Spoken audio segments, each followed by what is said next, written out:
One of the things I really learned is about being humble. You know, you think you've graduated, now you've gone to a top law school in America, now you're coming here to tell people how to be and what to do. Now, of course, looking at it backwards, of course I was this 20-year-old who doesn't know anything. But and these are people they've gotten Mandela out of prison and they're now, you know, they've done a lot, you know.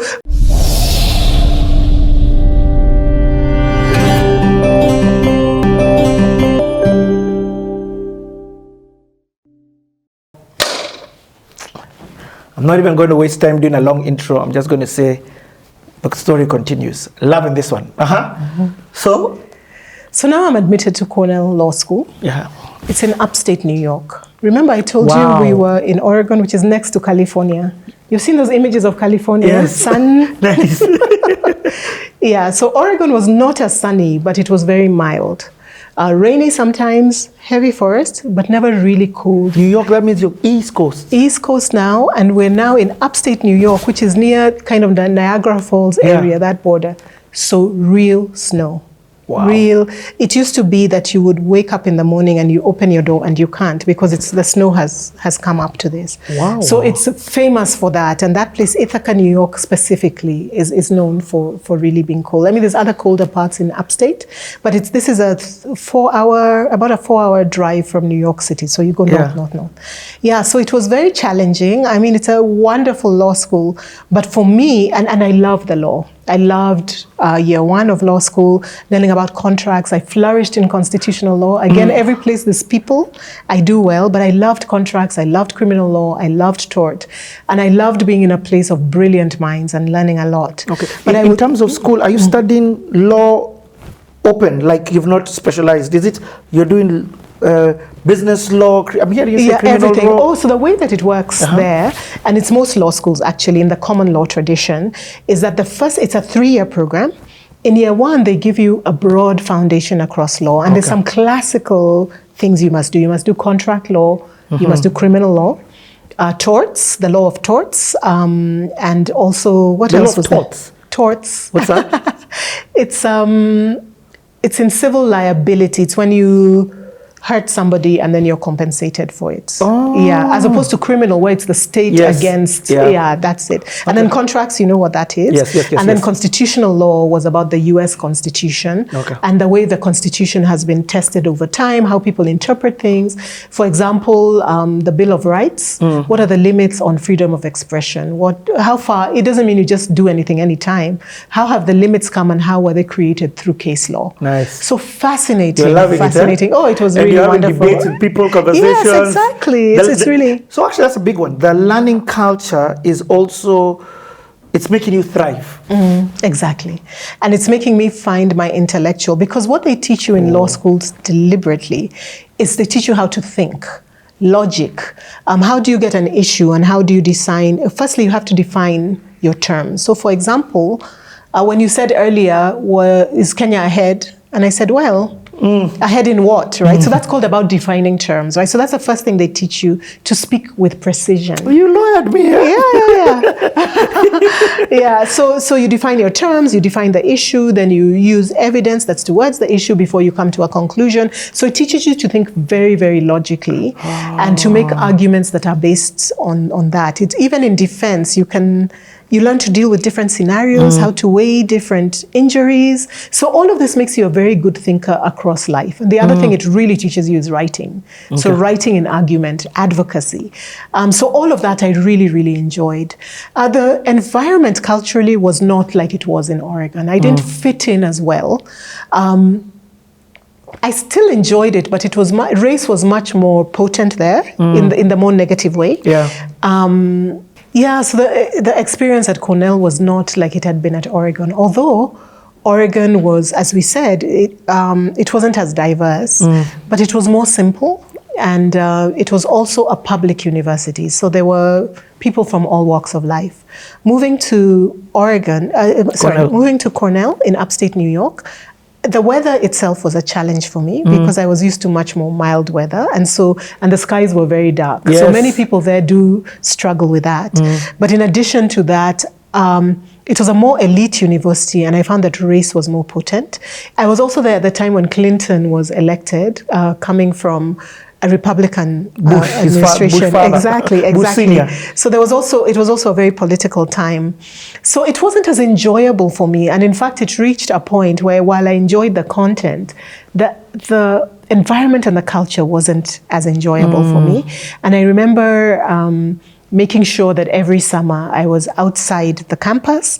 And even one of the terms, I found a way to do independent studies. So you get credit, but you're off campus. Wow. Yeah, so I finished and I was happy. And another great gift, other than the law and the thinking and the writing, and I even remember one course I did now after year one in international business transactions. So really learning about joint ventures and business. I really started to see that this could be a future. I did international economics. I started to really enjoy this world of business and getting some exposure to it. It's only later that I pivoted really into business. That was at Stanford later, which story I'll tell you.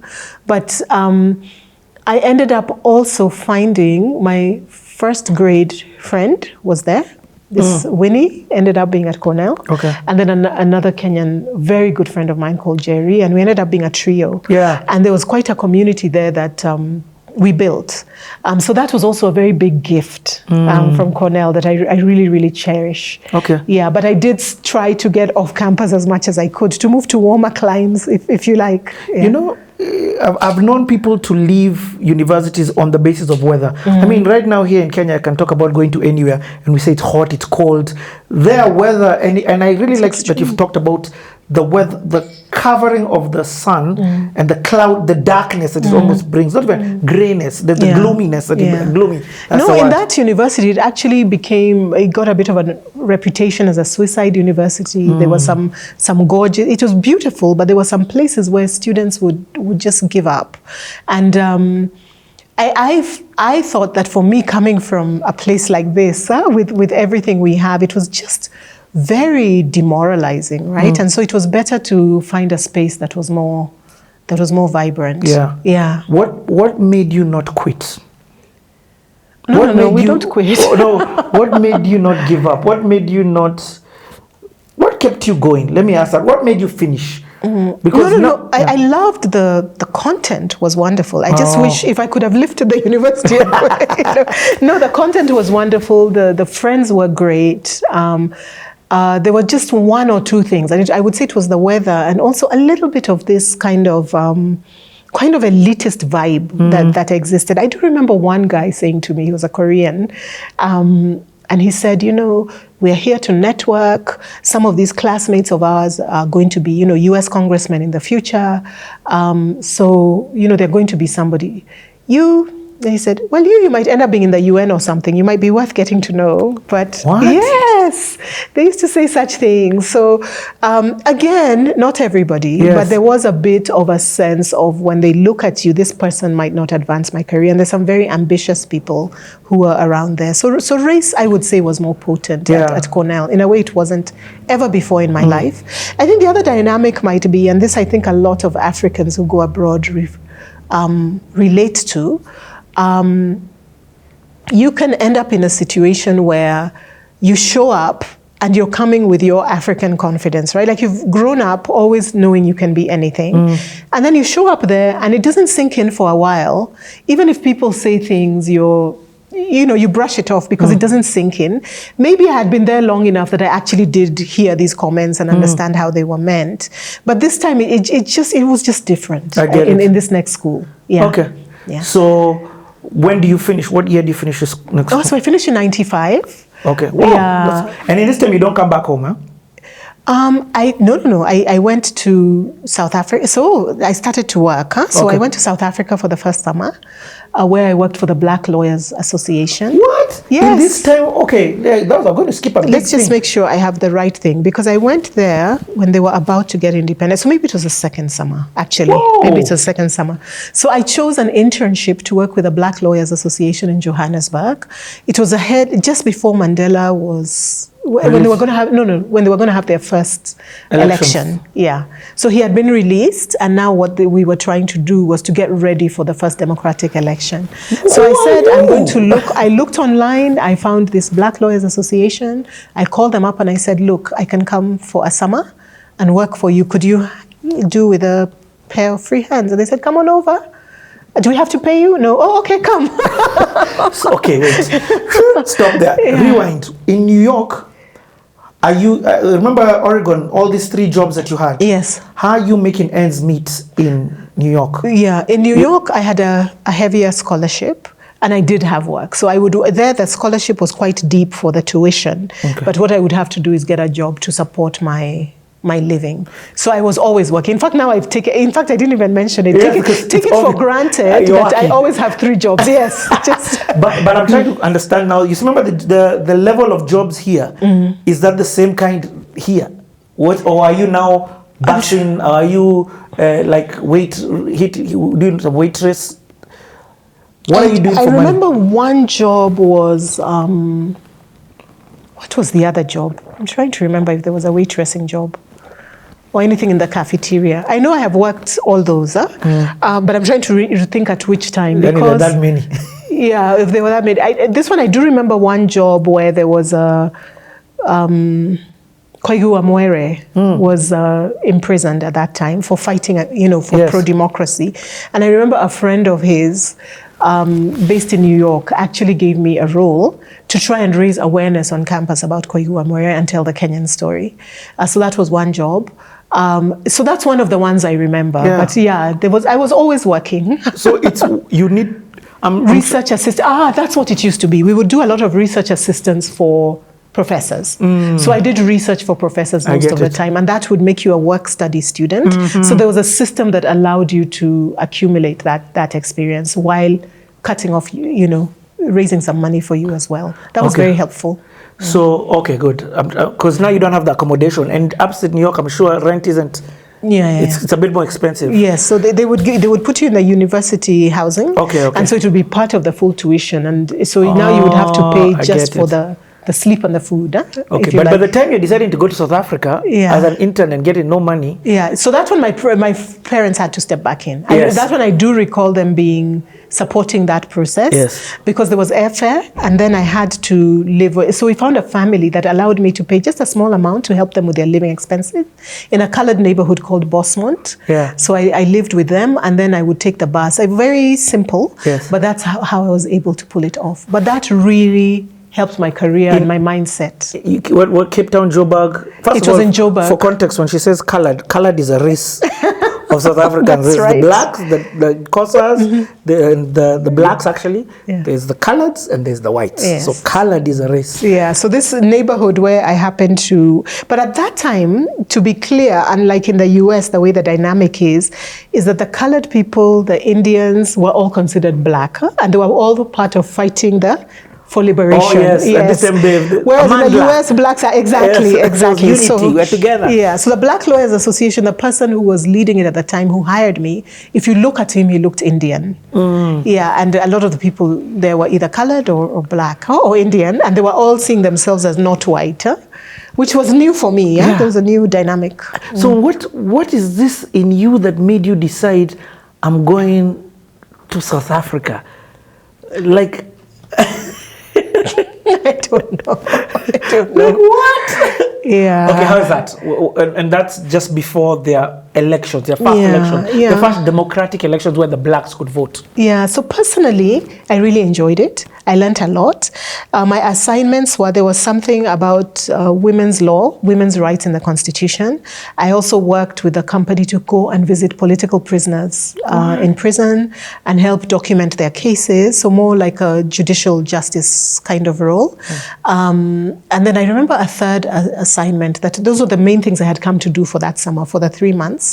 And of course, as I'm learning that, and one of the things I really learned is about being humble. You think you've graduated, now you've gone to a top law school in America, now you're coming here to tell people how to be and what to do. Now, of course, looking at it backwards, of course I was this 20-year-old who doesn't know anything. But Theory, and these are people they've gotten Mandela out of prison, and they're now, they've done a lot, But yeah, exactly. It's a theory. So I thought that and I'm not saying I didn't make a contribution. I just remember my stance was a little bit more cocky than I think it ought to be. I think I could have been more humble in the way, so you're coming to contribute, but also you're coming to learn. Yeah. Of course, by the end of the summer, that had all been taken care of. But the other thing that I really learned was outside work, of course. So being in this environment, I remember walking into a bar, for example, on a street, and walking in, and there were all these like very kind of husky-looking Boer guys. Yeah. And because, again, I'm an African, I'm like strolling in thinking, and I remember I've been in Oregon, I think I can walk anywhere. And there was just this look of, you're kind of, here you are, like, have you no idea?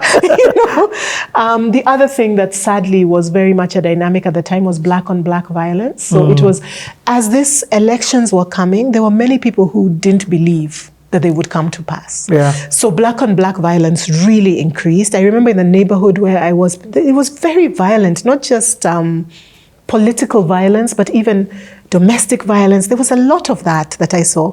Very high levels of alcoholism. Alcohol was people would fight, even amongst now the circle that I created, where people would fight and really kind of beat each other up. So at that time, there was a lot of angst in the culture, which, I haven't lived there since, but I hope that has kind of reduced. But the other thing that was surprising and very heartwarming was, because it sounds like during apartheid, there'd been a lot of isolating the blacks, especially from the rest of Africa. There was quite a romanticized view of an African. So I remember somebody telling me, "Are you a princess? Like, where are you coming from?" So the opposite of, "Do you live in, in huts?"